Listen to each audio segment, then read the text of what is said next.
हमने पिछले वीडियो में देखा कक्षा 12वीं हिंदी पहलवान की ढोलक, जिसके अंदर हमने ये देखा कि लुट्टन कैसे शाही पहलवान बना। उसने चांसी, जो शेर की बच्ची के नाम से जाना जाता था, उसको पटक कर चारों खाने चित कर दिया और राजा साहब ने खुश होकर के उसे शाही पहलवान बना दिया, तो दरबार में रहना। तो उस वक्त जब उसे शाही पहलवान घोषित किया तब कई लोगों ने उसका विरोध किया, जिसमें मैनेजर साहब, जो हमने बात की थी कि मैनेजर साहब जो क्षत्रिय थे, जो क्लीन से थे, लेकिन उन्होंने अपने नाक के बाल उखाड़ करके, यानी कि अपनी नाराजगी व्यक्त करते हुए बताया कि उसकी जाति का तो ख्याल करो, ये तो अन्याय है। यहाँ तक हमने देखा था। अब आगे देखते हैं कि राजा साहब ने मुस्कुराते हुए सिर्फ इतना ही कहा, उसने क्षत्रिय का काम किया है। तो यहाँ ये राजा साहब जो है वो धन्यवाद के पात्र है। उन्होंने जाति के आधार पर नहीं, लेकिन लुट्टन के कर्म के आधार पर उसकी सराहना की और उसे दरबार में स्थान दिया। तो इसके बाद क्या होता है, अब लुट्टन सिंह के ठाट कैसे होते हैं वो देखते हैं। उसी दिन से लुट्टन सिंह पहलवान की कीर्ति दूर दूर तक फैल गई। जब ये वाकया हुआ तो हर तरफ उसकी कीर्ति, यानी कि उसकी प्रसिद्धि, उसका यश फैल गया चारों ओर, तारीफ होने लगी। पौष्टिक भोजन और व्यायाम तथा राजा साहब की स्नेह दृष्टि ने उसके प्रसिद्धि में चार चांद लगा दिए। चार चांद लगा रहे यानी काफी प्रसिद्धि प्राप्त कर रहा। कुछ वर्षों में ही उसने एक एक कर सभी नामी पहलवानों को मिट्टी सुंघाकर आसमान दिखा दिया। तो मिट्टी सुंघाकर आसमान दिखा देना ये मुहावरा है, कारण है वो हरा दिया सभी, और हरा दिया, बुरी तरह से हरा दिया। काला खान के संबंध में यह बात मशहूर थी। काला खान पहलवान था, तो उसकी एक बात मशहूर थी कि वह जो ही लंगोट लगाकर करके अपने प्रतिद्वंदी पर टूटता है, प्रतिद्वंदी पहलवान को लटकवा मार जाता है, लुट्टन ने उसको भी पटक कर लोगों का भ्रम दूर कर दिया। यानी काला खान का जो खौफ था वो अब रहा नहीं, लुट्टन ने उसको भी पराजित कर दिया। उसके बाद से वह राज दरबार का दर्शनीय जीव भी रहा। दर्शनीय यानी देखने लायक, जो बड़ी प्रतिभा होती है तो उन्हें देखने के लिए लोग तरसते हैं, तो ऐसा देखने योग्य, दर्शनीय यानी देखने लायक ऐसा जीव रहा, यानी खास व्यक्ति रहा। चिड़ियाखाने में पिंजरे और जंजीरों को झकझोर कर बाघ दहाड़ता हाउ हाउ सुनने वाले कहते राजा का बाघ बोला। अब ये नई पदवी मिली लुट्टन सिंह को, राजा का बाघ। जो वो दहाड़ता था तो लोग कहते थे ये राजा का बाघ बोला। ठाकुरवाड़े के सामने पहलवान गरजता, महावीर लोग समझ लेते पहलवान बोला। मेलों में वह घुटने तक लंबा चौड़ा पहने अस्त व्यस्त पगड़ी बांधकर मत वाले हाथी की तरह झूमता चलता। क्या ठान है लुट्टन सिंह के, ऐसे मत वाला चलता था वो। दुकानदारों को चुभल करने की सूझती, दुकानदार जो आसपास होते थे बाजार में, तो उनको भी होता था कि इनका कुछ छेड़े। हलवाई अपनी दुकान पर बुलाता, पहलवान काका ताजा रसगुल्ला बना है, जरा नाश्ता कर लो। यानी इसको इसकी सराहना कर रहे थे कि इतना शाही पहलवान है, चलो उसकी खातिरदारी करते हैं, तो सामने से बुला करके उसको रसगुल्ले देते हैं। पहलवान बच्चों की सी स्वाभाविक हंसी हंसकर कहता, अरे तली बनी का है, ले आओ गेट से, और बैठ जाता।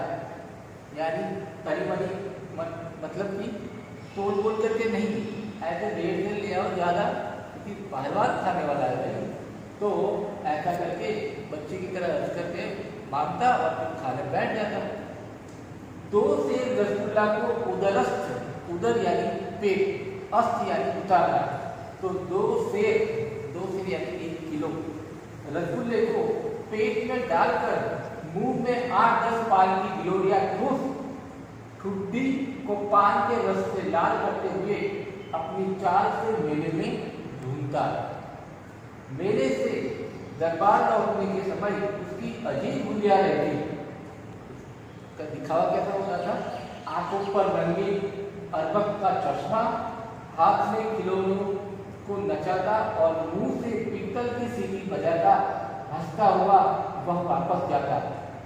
बल और शरीर की वृद्धि के साथ बुद्धि का परिणाम घटकर बच्चों की बुद्धि के बराबर ही रह गया था उसमें। जैसे जैसे ताकत बढ़ती थी इसकी और वैसे इसका दिमाग भी बढ़ता नहीं था, यानी मानसिक तौर पर यानी कि बुद्धि का जो परिमाण है वो घटता जा रहा था। दंगल में ढोल की आवाज सुनते ही वह अपने भारी भरकम शरीर का प्रदर्शन करना शुरू कर देता था। उसकी जोड़ी तो मिलती ही नहीं थी यदि कोई उससे लड़ना भी चाहता, अर्थात उससे लड़ने की किसी की हिम्मत नहीं थी या उसके बराबर वाला कोई था नहीं कि जिसके साथ लुट्टन सी लड़ाई करे, कुश्ती लड़े। तो दंगल में ढोल की आवाज सुनते ही वह अपने भारी भरकम शरीर का प्रदर्शन करना शुरू कर देता। उसकी जोड़ तो मिलती ही नहीं थी, यदि कोई उससे लड़ना भी चाहता तो राजा साहब लुट्टन को आज्ञा ही नहीं देते। कई बार लड़ाई के लिए राजा साहब एरेगेन के सामने लड़ने के लिए वो इजाजत यानी कि आज्ञा नहीं देते थे। इसलिए वह निराश होकर लंगोट लगाकर देह में मिट्टी मल और उछालकर अपने को सांड या भैंसा साबित करता रहता था। बूढ़े राजा साहब देख कर मुस्कुराते रहते, क्या बात है मेरा पहलवान कैसा है। तो वो मन ही मन खुश होते थे राजा साहब। लेकिन लुट्टन को थोड़ा मन दुख होता था कि कहीं कोई जगह पर वो राजा साहब उसको लड़ाई के लिए आज्ञा नहीं देते थे और वो चाहते थे कि शाही पहलवान है तो उसके ठाट भी ऐसे होने चाहिए और कुछ खास ऐसे पहलवान जो उसके लड़ने योग्य हो उसके साथ ही कुश्ती लड़नी चाहिए, ये मानते थे। जो ही 15 वर्ष बीत गए, पहलवान अजय रहा। वह दंगल में अपने दोनों पुत्रों को लेकर उतरता था। पहलवान की सास पहले ही मर चुकी थी। पहलवान की स्त्री भी 2 पहलवानों को पैदा करके स्वर्ग सिधा गई थी। दोनों लड़के पिता की तरह ही गठीले और तगड़े थे। दंगल में दोनों को देखकर लोगों के मुंह से अनायास ही निकल पड़ता, वाह बाप से भी बढ़कर निकलेंगे ये दोनों बेटे। यानी उनके जो 2 बेटे थे वो भी काफी कुश्ती में माहिर थे और सभी लोगों को ये भरोसा था कि ये लुट्टन सिंह से भी बढ़कर के अच्छा प्रदर्शन करेंगे, अच्छी लड़ाई लड़ेंगे। तो यहाँ देखा हमने कि 15 साल तक ये अजय रहा। अजय यानी कि जिसको कोई हरा नहीं सकता, तो वो 15 साल तक अजय रहा। इस दौरान उसकी सास भी गुजर गई और उसकी पत्नी भी दोनों बेटे को पैदा करके स्वर्ग सिधा गई, यानी उसका भी अवसान हो चुका था। दोनों ही लड़के राज दरबार के भावी पहलवान घोषित हो चुके थे। लुट्टन सिंह के साथ साथ उसके दोनों बेटे को भी शाही पहलवान घोषित कर दिया। अतः दोनों का भरण पोषण दरबार से ही हो रहा था। उनकी सारी दहेज खाने पीने की जिम्मेदारी राजा दरबार की थी, तो वहाँ होता रहा। प्रतिदिन प्रातःकाल पहलवान स्वयं ढोलक बजा बजाकर दोनों से कसरत करवाता। दोपहर में लेटे लेटे दोनों की सांसारिक ज्ञान की भी शिक्षा देता।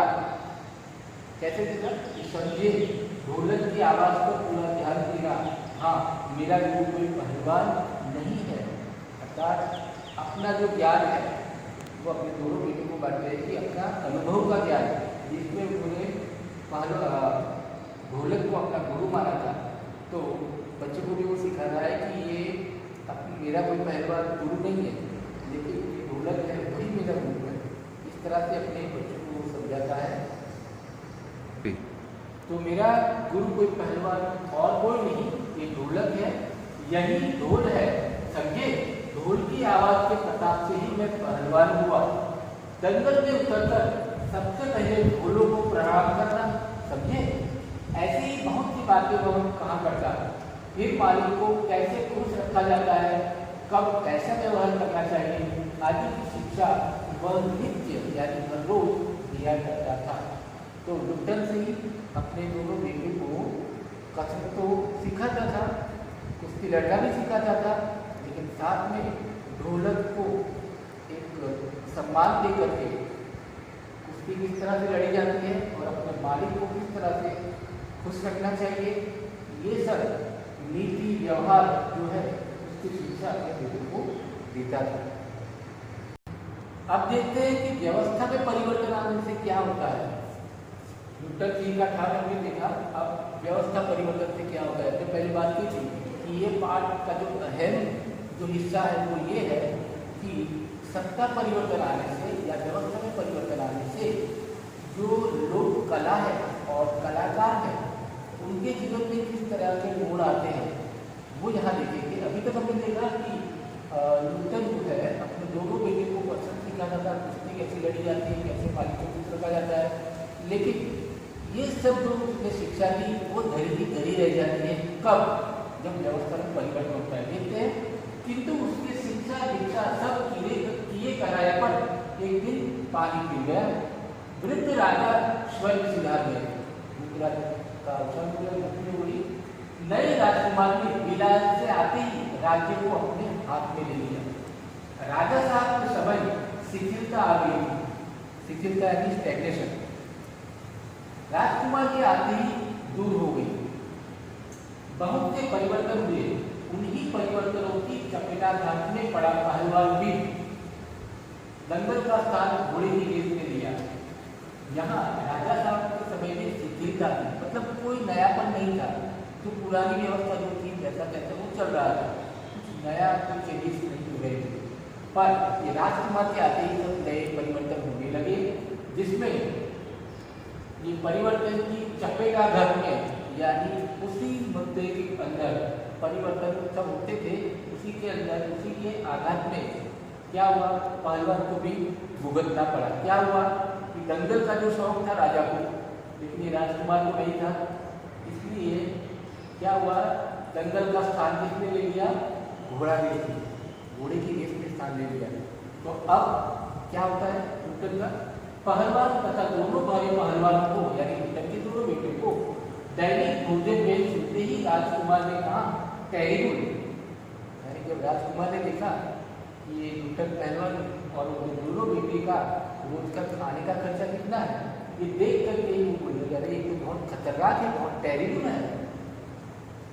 नए मैनेजर साहब ने जो पहले से ही नाखुश था उसने कहा हॉरिबल, यानी कि बहुत ही भयावह है, बहुत ही डरावना है। पहलवान को साफ जवाब मिल गया, राज दरबार में उसकी आवश्यकता नहीं, उसको गिड़गिड़ाने का भी मौका नहीं दिया गया, यानी उसको अपनी बात भी कहने का अधिकार नहीं मिला, उसको वहां से निकाला गया। उसी दिन वह ढोलक कंधे से लटकाकर अपने दोनों पुत्रों के साथ अपने गांव में लौट आया और वहीं रहने लगा। देखो क्या परिवर्तन आता है कि पहले जो उसके ठाट थे अब वो कहीं का नहीं रहा। गांव के एक छोर पर, एक जगह पर, एक बॉर्डर पर गांव वालों ने एक झोपड़ी बांध दी। वहीं रहकर वो गांव के नौजवानों और चरवाहों, भेड़ बकरियां चराते, गाय चराते, चरवाहों को कुश्ती सिखाने लगा। खाने पीने का खर्च गांव वालों की ओर से बंधा हुआ था। सुबह शाम और स्वयं ढोलक बजाकर अपने शिष्यों और पुत्रों को दाव पेच वगैरह सिखाया करता था। तो अब वो ठाट बाट नहीं रहे, अब उनको खाने पीने के लिए गांव वालों पर भरोसा यानी इसके ऊपर आशा उनको रहना पड़ा। और व्यवस्था परिवर्तन से पूरी लोक कला अस्त हो गई और शाही पहलवान को गिड़गिड़ाने का भी मौका नहीं मिला और अपने गांव जाकर के लोगों से मांग कर खाने की नौबत आ गई। तो धीरे धीरे पहलवान का स्कूल खाली पड़ने लगा। अंत में दोनों पुत्रों को ही वह ढोलक बजा बजाकर लड़ाता रहा, सिखाता रहा। दोनों लड़के दिन भर मजदूरी करके जो कुछ भी लाते उसी में गुजर होती रही। देखो कितने बुरे हालात हुए कि अब जो बच्चों को, गांव के बच्चों को जो बुला करके सिखाता था और गांव वाले जो खाना देते थे, अब ऐसा नहीं रहा और दोनों पुत्रों को ही वो लड़ाई सिखाता था और दोनों लड़के दिन भर जो मजदूरी करते थे उसी से उनकी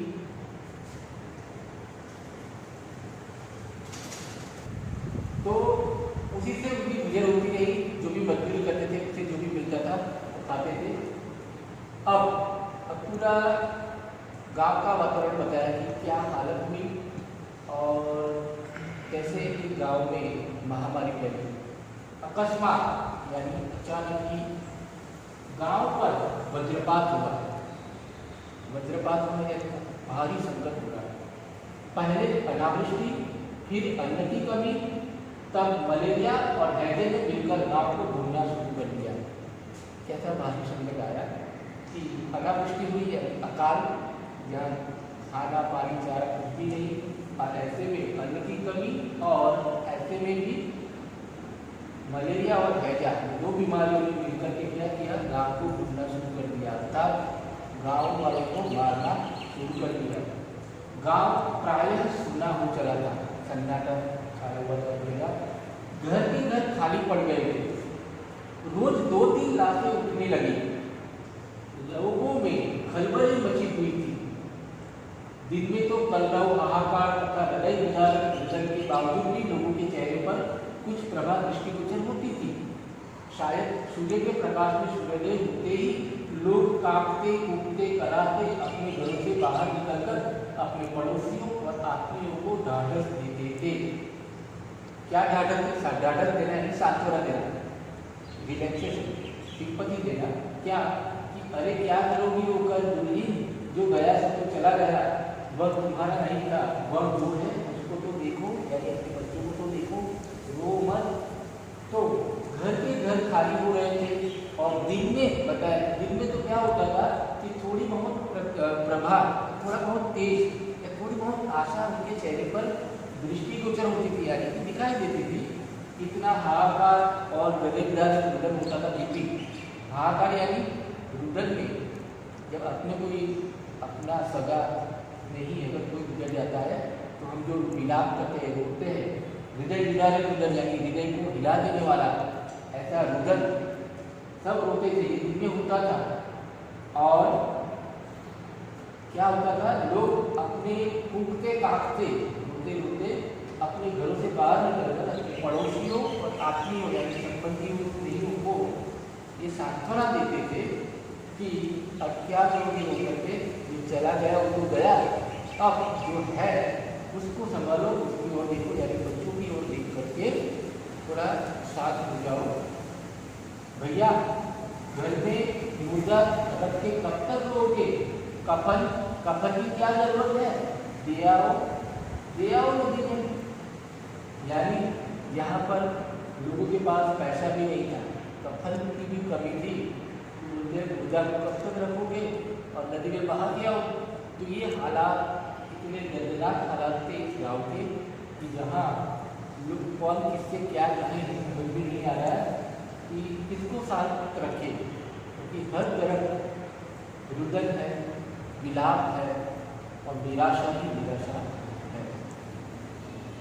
तो दोस्तों आज यहाँ तक देखते हैं और आगे वाले भाग में हम आगे का पाठ देखेंगे। धन्यवाद।